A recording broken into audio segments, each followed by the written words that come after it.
Olá, você que me segue no Leonardo Chagas, seja bem-vindo ao canal aonde pode ser para você e para a sua família, e eu espero que seja a sua plataforma de estudos de Bíblia, teologia, história e muitos assuntos importantes e concernentes à palavra do Senhor, a palavra profética da graça de Deus. Estou aqui inspirado pelo Senhor para que eu possa trazer conhecimentos a respeito da teologia, a respeito da Bíblia Sagrada, a respeito desses assuntos tão importantes que é falar de Jesus, falar da Bíblia, falar da teologia histórica, falar da história.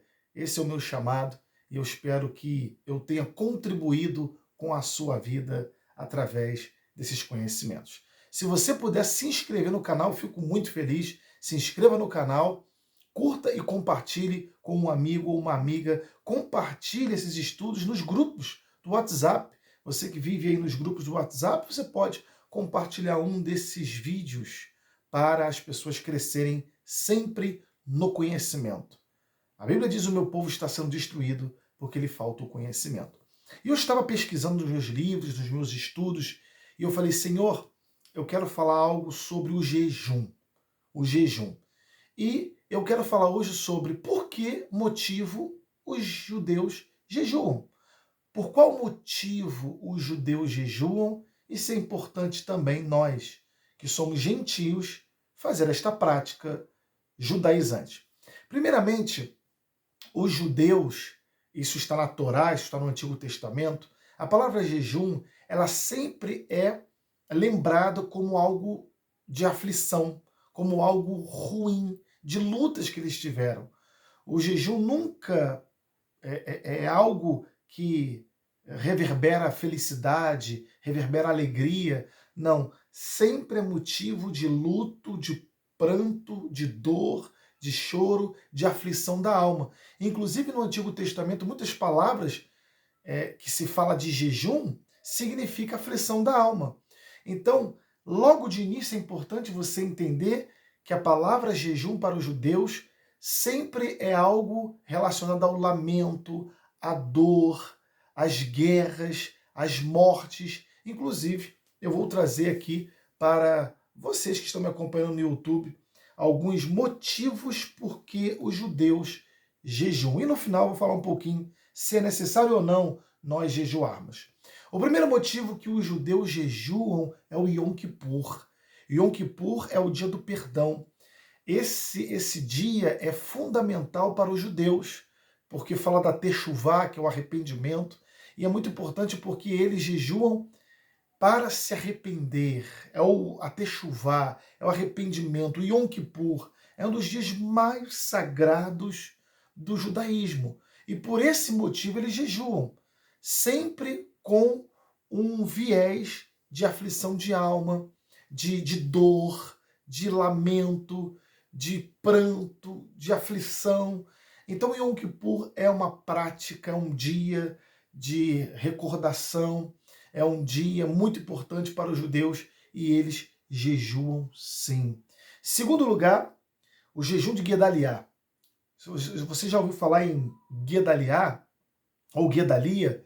Ele era um governador da Judéia. Ele foi um governador da Judéia e Guedalia foi assassinado. Ele foi assassinado por inimigos e ele foi um homem muito importante. Até Jeremias fala sobre isso. Alguns livros apócrifos também falam sobre Guedaliá.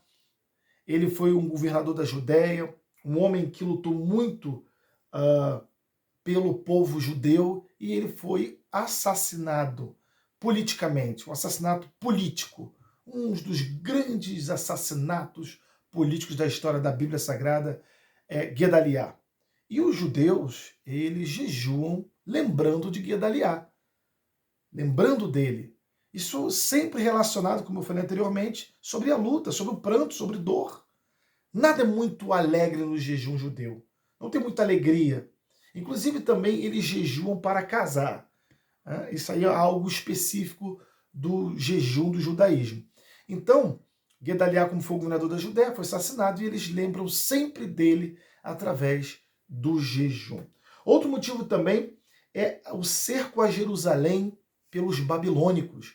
Os babilônicos, no ano 586 a.C., cercaram Jerusalém, toda a cidade de Jerusalém, e os judeus relembram desta data, eles lembram desta data jejuando, os babilônicos. Outro motivo, a queda das muralhas em Jerusalém por Tito, o imperador. As muralhas foram destruídas quando, no ano 70 depois de Cristo, o imperador Tito, a mando de Vespasiano, ele cerca Jerusalém e destrói essas muralhas de Jerusalém.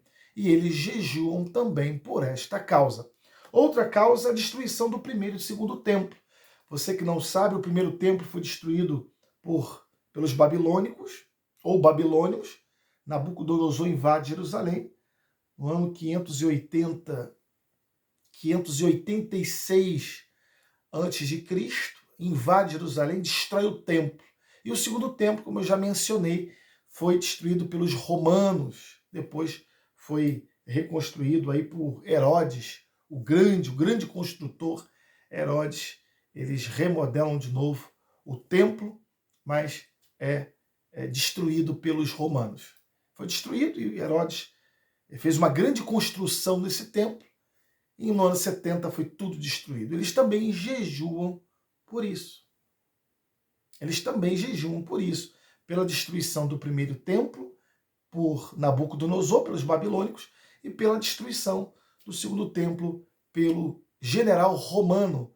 General não era bem o imperador, era o general romano, o comandante militar romano Tito, que invadiu Jerusalém, destruiu as suas muralhas e os templos.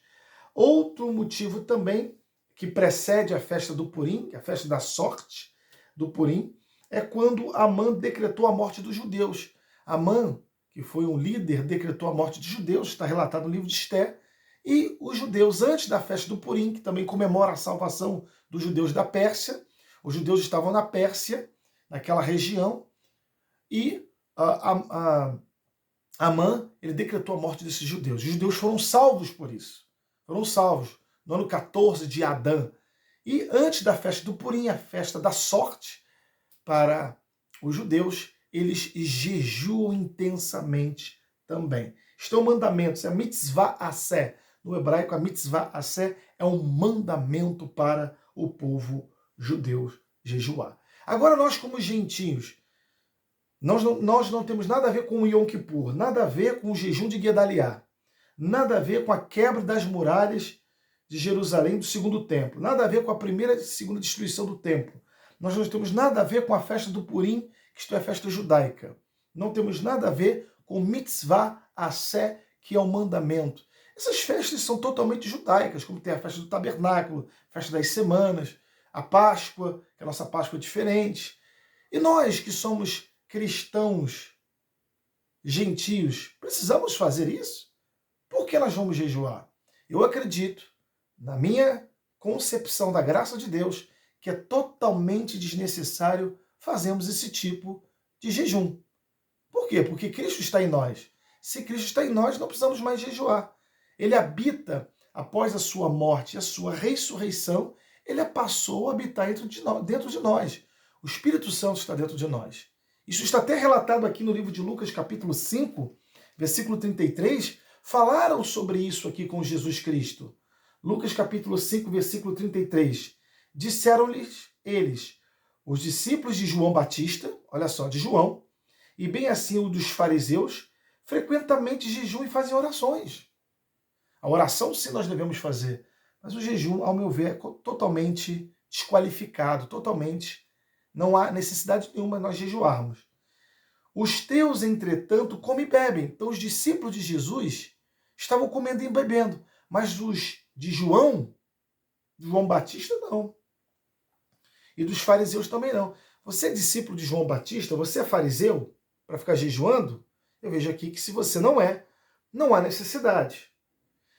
Jesus, porém, no versículo 34, lhes disse: podeis fazer jejuar os convidados para o casamento enquanto está com eles o noivo? significa o quê? Ele faz analogia de um casamento. O noivo está conosco. Se o noivo está conosco, não precisamos jejuar. Dias virão, contudo, em que lhes será tirado o noivo. Naqueles dias, sim, jejuarão. Então, quando foi tirado o noivo? Quando Jesus subiu aos céus. Ele ascendeu os céus, ele ressuscitou e depois ele foi junto ao Pai. Ele subiu aos céus, ele ascendeu aos céus. Neste período, até a data de Pentecostes, em Atos capítulo 2, não havia o Espírito Santo na terra. Então, deveria sim ter a volta do judaísmo, a volta ali desse jejum, porque o noivo não está presente. A partir de Atos capítulo 2, o Espírito Santo desceu sobre toda a carne. E o Espírito Santo passou a habitar entre nós. Então eu vou te fazer uma pergunta. Que o noivo é Jesus Cristo? Noivo é Jesus Cristo?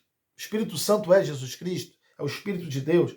Eu te pergunto, o noivo está ou não está com você? Se você respondeu está, significa que você não precisa jejuar. Então, meus amados e queridos irmãos, amigos em Cristo, é fundamental você entender que o jejum para os judeus, como eu falei anteriormente, só recapitulando, tinha uma conotação de aflição da alma.